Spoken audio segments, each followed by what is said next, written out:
Good morning students. Siddhi Hindi Vidyalaya की इस online classes में आपका हार्दिक स्वागत है।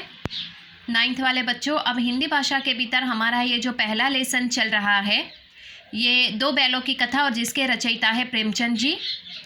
अब यहाँ पे हमारा ये जो लेसन चल रहा है उसमें हमने अब तक देखा कि यहाँ पे जूरी काची के दोनों बैल जो है, ये दोनों बैल जो उसका साला है गया वो लेकर जाता है थोड़े दिन के लिए, लेकिन दोनों बैल वापस भाग के अपने मालिक के घर आ जाते हैं और इसी के साथ साथ गया जो है वो वापस दोनों को लेकर जाता है, दोनों को वापस खेत में जोत देता है। दोनों मस्ती करने लगते हैं और आखिरकार बहुत ही मार पड़ती है और दोनों को घर पे ले जाकर गया वापस उनको बांध देता है। खाने के लिए खाना भी नहीं देता है, सूखा भूसा देता है। आखिरकार दोनों बैलों की रस्सी, वो छोटी सी बच्ची जो हर रोज़ उनको एक रोटी खिला जाती थी, ये बच्ची उनकी दोनों की रस्सी खोल देती है। दोनों बैल आधी रात के समय भाग जाते हैं। भागते भागते डर के मारे वो कहीं अनजान किसी रास्ते पे चले जाते हैं और देखते हैं कि पूरा गांव, रास्ता सब अजनबी है, खेत अजनबी दिखते हैं। दोनों को ज़ोर से भूख लगती है तो आखिरकार वहाँ पे मटर का खेत होता है, उसमें वो मटर खा लेते हैं। फिर वापस खेलने लगते हैं। उस समय वहाँ पे एक अड़ियल सांड है, वो आ पहुँचता है। दोनों उसके सामना करते हैं और उसको परास्त कर देते हैं। फिर वापस मोती जो है वो थोड़ा अलग प्रकार का, यानी कि चंचल स्वभाव का है। उसको वापस भूख लगती है तो मटर के खेत में वो चला जाता है। उसी समय वहाँ पे जो दो चौकीदार होते हैं वो मोती को पकड़ लेते हैं और हीरा भी पकड़ा जाता है। दोनों को कांजी होश में भेज दिया जाता है। वहाँ की स्थिति बहुत ही दयनीय थी। वहाँ पे तरह तरह के प्राणी, जानवरों को बांध के रखा गया था। हीरा जो होता है वो दीवार तोड़ने की कोशिश करता है, इसी चक्कर में उसको मार पड़ती है और मोटी रस्सी से बांध दिया जाता है।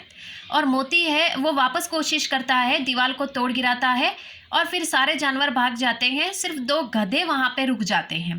करीबन बच्चों यहाँ तक हमने देखा था, ये मैंने आपको रिवीजन करवाया। वहाँ से थोड़ा और अब आगे बढ़ते हैं। आधी रात से ऊपर जा चुकी थी। दोनों गधे अभी तक खड़े सोच रहे थे कि भागे या ना भागे, और मोती अपने मित्र की रस्सी तोड़ाने में लगा हुआ था।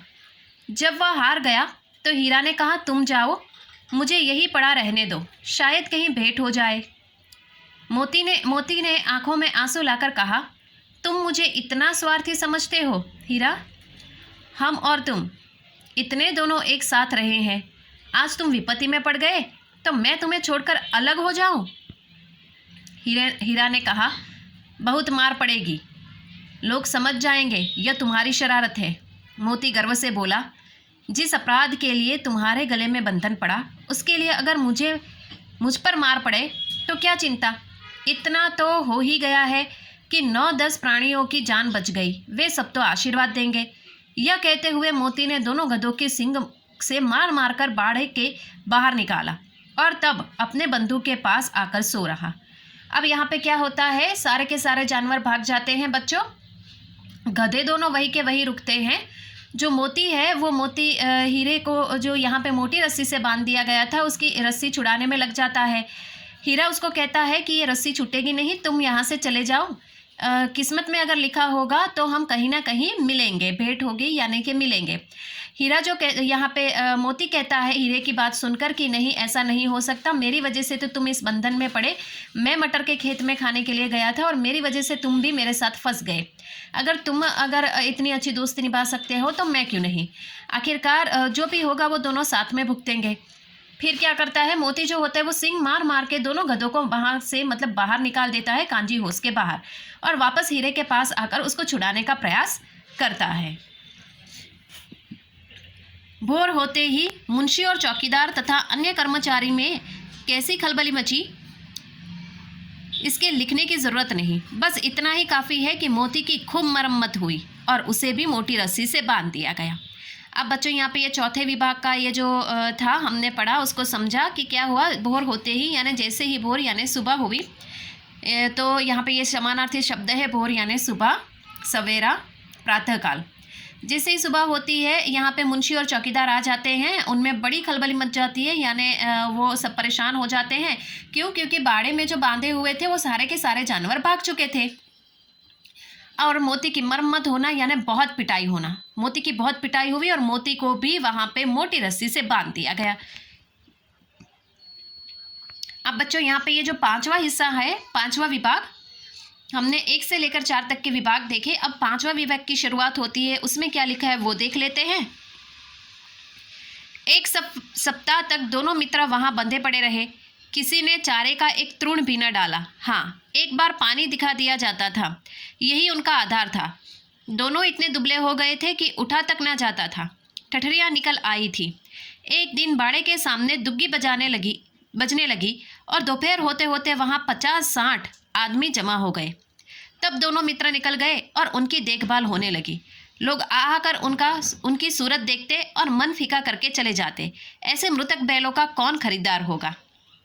अब क्या होता है, दोनों को काफ़ी ऐसा करते करते मतलब मोती और हीरा यहाँ पे दोनों दुविधा में पड़ जाते हैं बच्चों। दोनों को मोटी रस्सी से बांध दिया जाता है। करीबन 7-8 दिन गुजर जाते हैं। तब क्या होता है कि कुछ एक दिनों के बाद वहाँ पे उनको मतलब खाने के लिए भी कुछ नहीं दिया जाता था, सिर्फ पानी ही पिलाया जाता था। अब यहाँ पे होता है दोनों दुबले पतले हो गए, कमज़ोर हो गए।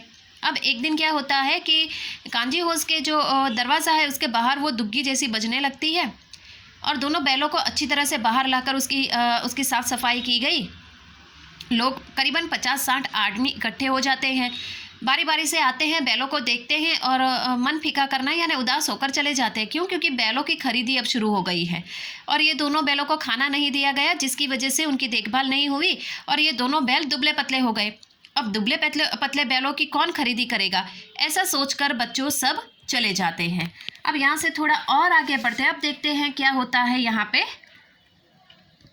सहसा एक दड़ियल आदमी जिसकी आंखें लाल थी और मुद्रा अत्यंत कठोर आया और दोनों बैलों के कुल्हे में उंगली गोंदकर मुंशी जी से बात करने लगा। उसका चेहरा देखकर अंतर्ज्ञान से दोनों मित्र के दिल कांप उठे। वह कौन है और उन्हें क्यों टटोल रहा है, इस विषय में उन्हें कोई संदेह न हुआ। दोनों ने एक दूसरे को भीत नेत्र से देखा और सिर झुका लिया। हीरा ने कहा, गया के घर से नाहक भागे, अब जान न बचेगी। अब बच्चों क्या होता है यहाँ पे, एक दिन क्या होता है, दड़ियल जैसा मतलब एक दाढ़ी वाला इंसान आता है और उसकी मुखाकृति थोड़ी अलग प्रकार की थी, लाल लाल उसकी आंखें थी। दोनों बैलों के पास आता है, उनके शरीर को हाथ लगाता है और उनको अच्छी तरीके से टटोल के देखता है और फिर मुंशी से कुछ कहता है। दोनों बैलों को ऐसी थोड़ी सी आभास हो जाता है कि जैसे कि अब कुछ बुरा होने वाला है। यहाँ पे हीरा जो है वो मोती से कहता है, इससे अच्छा तो हम गया के घर पे थे, करीबन वो मारता लेकिन सूखा भूसा तो खाने के लिए देता और खाना भी नहीं देता तो हमारी जान तो बची रहती। अब तो यहाँ पे वो भी नहीं बचेगी। अब तो यहाँ पे ऐसा लगता है कि हम मरेंगे ही मरेंगे। मोती ने अश्रद्धा के भाव से उत्तर दिया, कहते हैं भगवान सबके ऊपर दया करते हैं, उन्हें हमारे ऊपर क्यों दया नहीं आती। देखो बच्चों, यहाँ पे बहुत अच्छी बात, यहाँ पे जानवरों को भी मतलब भगवान के प्रति स्नेह, और यहाँ पे मोती जो होता है वो भी कहता है कि भगवान कहते हैं कि भगवान तो सबके ऊपर दया करता है, भगवान सबकी सहायता करता है। तो क्या भगवान को हमारे ऊपर दया नहीं आई? क्या भगवान ने हमारी सहायता के लिए किसी को नहीं भेजा? क्या भगवान हमारी सहायता मदद नहीं करेंगे? यहाँ पे बच्चों ज़रा देखो, जानवरों के बीच में जो मित्रता है वो हमें देखने को मिलती है। एक दुविधा में पड़ जाता है तो दूसरा कूद पड़ता है, दूसरा बांध दिया जाता है तो यहाँ पे पहला जो होता है वो भी उसी के साथ रहता है।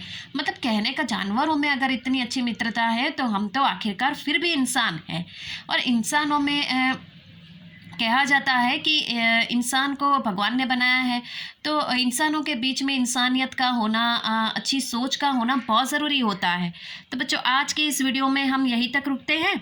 आगे के वीडियो में हम पाठ की जो आगे की कहानी है उसको देखेंगे और देखेंगे कि किस प्रकार से अब दोनों बैलों की स्थिति क्या होती है, दोनों की जान बचती है या मारे जाते हैं। आगे इस कहानी में हम देखेंगे। ठीक है, तब तक के लिए थैंक यू।